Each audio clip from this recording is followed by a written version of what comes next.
one guitar out of storage. I had to. Just to see how they were. I got to get those babies out of that storage. So this, you can see what it is. It's the first Stripe series, and it's the beginning of the Frankenstrat. This is a Frankenstrat. Technically, this is a Frankenstrat. He took a Strat body. This isn't. He didn't have it. He moved it. He had it straight. He had it this way. He had it this way. He had it all over the place. At first, he just did this. But this now, of course, we can do because we have F-space pickups, and this is an F-space Wolfgang. So it's hotter than hell. The only thing is hotter than hell outside too. The only thing that I did is I can't stand those knobs, but I keep it on the other guitar because actually I'm used to it. If I could, so now I got to dig up the original knob because this is a really cool black or white with black. It looks like an Oreo almost. It's an Oreo speed knob.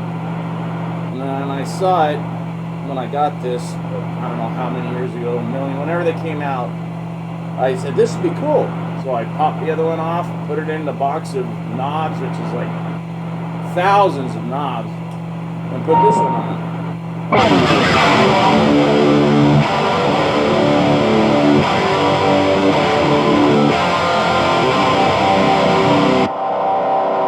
This has been in storage for 5 years.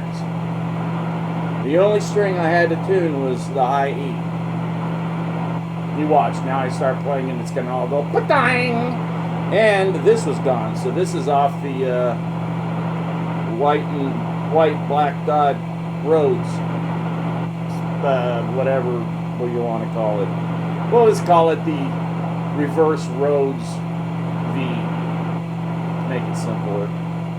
Instead of the white with black dots, because actually I have 3 white with black dot, a V, and then I have, the Rhodes model. But one is an 83 or 84, 83. The first year they did a production model out of it, or for it. So Vinnie Vincent was the only guy that was endorsing it at the time. So it wasn't getting a lot of push because Kiss was at their lowest. And then he started playing it on the Lick It Up tour, and they got a lot of exposure, and they started selling. So that was 83 or 84, I can't remember, 83, 84.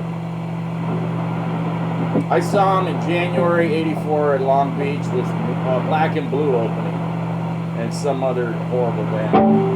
But to me, the best part was Vinny's 20-minute solo that Paul ran out and cut shorter. I thought it was funny because Vinny had it. He'd had it up to here with Gene and Paul. I wish Ace would have done something like that. Just kept playing for like 20 minutes past. Because he's only supposed to come out and do like a 3 or 4 minute solo, 5 tops. He did 20 minutes. I was there. It's on tape. It's on YouTube. You can see it. And it sounded way better in person.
Good. I went over to my cousins. They had pizza pie, 2 pizza pies, and garlic bread, and they drank beer. I drank Dr. Pepper. A more drunk neighbor came over, the Greek guy. He was wasted. So about 11 o'clock we started, boom, those mortars, poof, poof, poof, and some of them would explode twice. It was really great because it would blow up right like at your head height and then go up 100 feet and explode again. Woo! I let my cousin light all of them off because I figured he's young, he can he'll heal better. I ain't doing that. Plus he bought them at Moapa because now that he's got a house up in St. George and one in Granada Hills.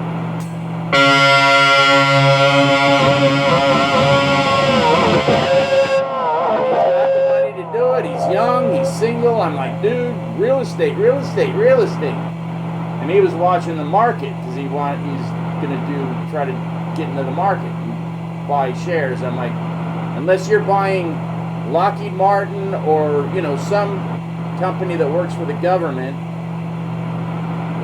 don't. Buy gold, buy silver, and I just got investing in platinum. And silver and platinum are going good. Gold is doing this, but it's still way higher than it was when I started collecting it. When I started getting it, it was like in the hundreds. And then it got up to 3,000, and now it's about 23 something. So, still a good investment. Gold is always a good investment.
This didn't sound bad, huh? Action's a little high, but for sitting in hot, cold, hot, cold, hot, cold, blazing hot, cold, it's pretty good. Really good. And it's in excellent shape. Paint is perfect. I never played this. I actually never played it. I was going to use all these.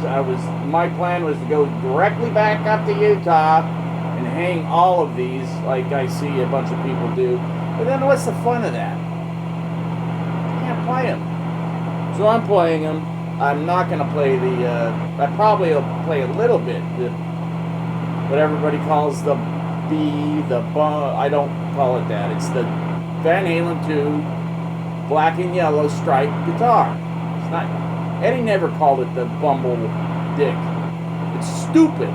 If you saw Bumblebee with stripes like that, the thing's got problems, man. If it was striped like a Bumblebee's big ass, then I would call it that, but I won't call it that. But I have the artist series, so that means that one piece of tape, and I'm thinking if this was artist, this would have been the one that Eddie would have done because it's all jagged and he didn't really care. Once he figured out what he'd been looped into doing, he's like, oh, I ain't doing this. Because they wanted him to completely do, so they could say this was done by Eddie Van Halen, all the taping. And then we shot it, and then he, took off, ta-da, and then he'd sign it. But then, at first, he kind of tried to do it, just the big ones, and then maybe a couple little ones, because they were all pre-cut. He just had to, and, really quick, and then pretty soon it was like 3 little lines, going like this, and they're like, here, it's signed already. And they're like, oh, no. So, those guitars are worth a lot because there's not a lot of them out there. Because he just said, no, I'm not doing this. I'm sorry. Fine me, sue me, drop me. I'm not doing it. They worked with him. So the one I got, all he had to do was put on one piece of tape, and then they would finish it off, look at the picture. And so the one I got looks very, very close to the one on the Van Halen 2 album. That's what I wanted. That's what I got. And when I get that back, I'll show you. It looks the same as this, basically, except that has got, it says artist series and the number and all that. This one just says EVH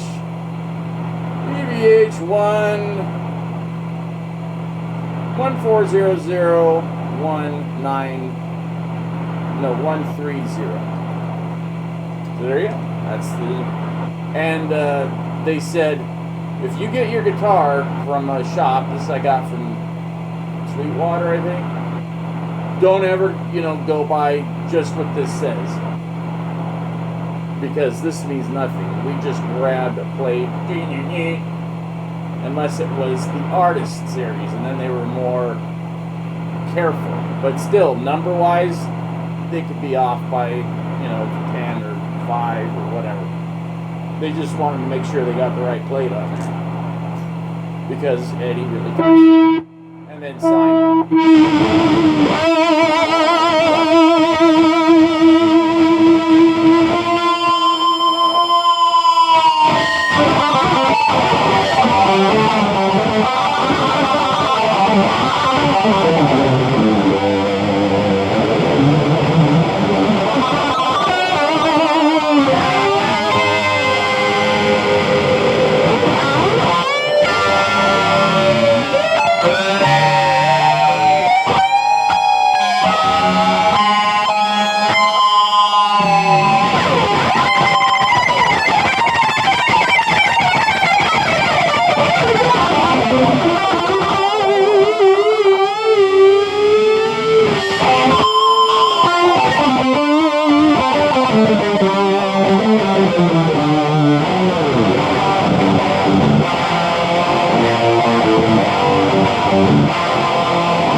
There you go.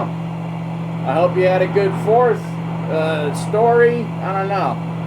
Gee, story, 4th of July rock and roll. Well, one time, when Chris Holmes was living in my garage, it became summer. He started off in the spring and the 6 months. So it started off in like winter, and then when it started to get like July, he was here for the 4th because he was here for the barbecues, and he would just eat as much food as he possibly could, you know, drown himself in, you know, vodka and drink beer and do, you know, crank. I mean, it was amazing. He was just everything he could, you know, food, drugs, alcohol, girls. So we're like, you know, we're done. You've killed us. You've eaten everything and drank almost everything. You never ran out of it. I always had a stash I never told him about. because he wasn't allowed in the house. Oh, no.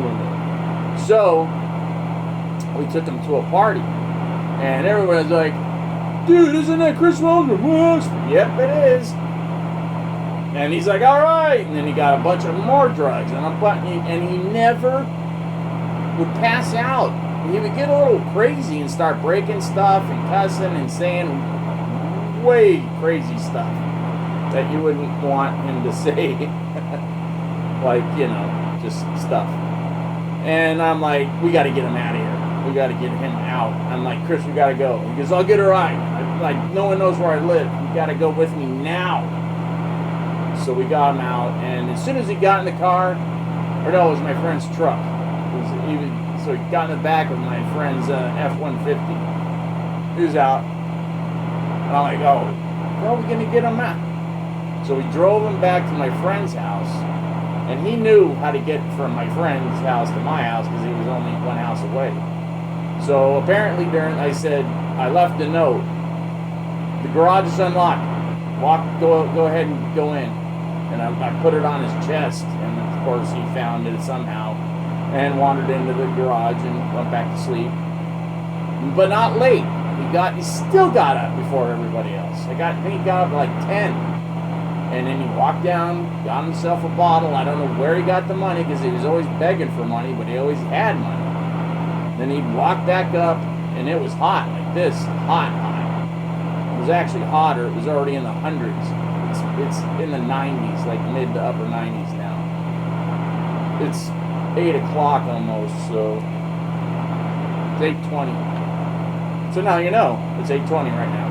So he got up and started partying again because he thought it was still the 4th of July. I go, no, it's the 5th of July. He goes, why not just continue the party? I go, why don't you go up to my friend, to Gary's? He knew who Gary was. He's up. He gets up early like an idiot like you. Why don't you guys start drinking? I'll see you in a couple hours. Because I didn't get up until afternoon, I think 1 or 2. So I got up at like 1. And I went up there, and they're gone. I'm like, what the? So they decided they were going to go rent a boat up at Castaic Lake, or Castaic Lake.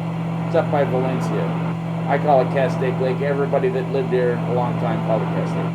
So they got a boat, like I don't know how many cases of beer, and he got himself a bottle, and they went out on the lake and started, you know, acting like they were a torpedo, and I guess Chris was making like a siren sound, and they were going towards boats like they were going to crash into it, and then they would, you know, whoo.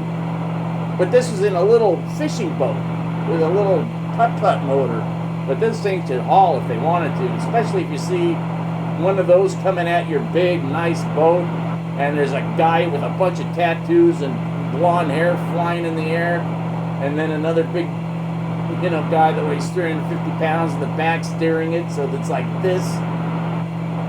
That would be a frightening sight, but I wish I would have seen it. Anyways, so they tried to do this bit, and they smacked into the side of a boat, but the only thing that got them out was they recognized it was Chris Holmes from Wasp, and one of the guys on the boat loved Wasp. So they started playing Mean Man and all that other crap. And, you know, Chris got onto their boat. And he's like, I'll find my way home. And Gary's like, okay. And so Gary shows up at like 5:30. And I'm like, where's Chris? I left him up at Castaic. I'm like, dude, how's he going to get home? I don't know. I'm like, you know what? I've been up with this shit for 6 months. He's a big boy. He'll figure it out, right? I didn't see him for a week, and we thought he was dead. We actually went up there the next day and, like, remember that incident? Because the, you know, patrol had to come out. They said, yeah, he left with those guys, those people. I go, do you know where they live? Oh, somewhere in the valley, I think. We could look it up for you because they, you know, take down every boat's number and blah-da-da. So they're like, yeah, they live in Sherman Oaks. I'm like, okay, you know what? maybe he's got a new home, maybe he'll show up. So he did show up a couple days later, and he's like, oh man, whoo, man, I've been partying like crazy. I'm like, you are actually worn out from partying? Wow. What did they do? They go, these people have money, man. Like money like I used to have. I'm like, oh, okay, well then there you go. He goes, and you never would guess who I ran into. I go, I don't know. He goes, Tommy Lee. So I partied with Tommy until Heather kicked me out. I'm like, oh boy. And I go, so how did you get home? He goes,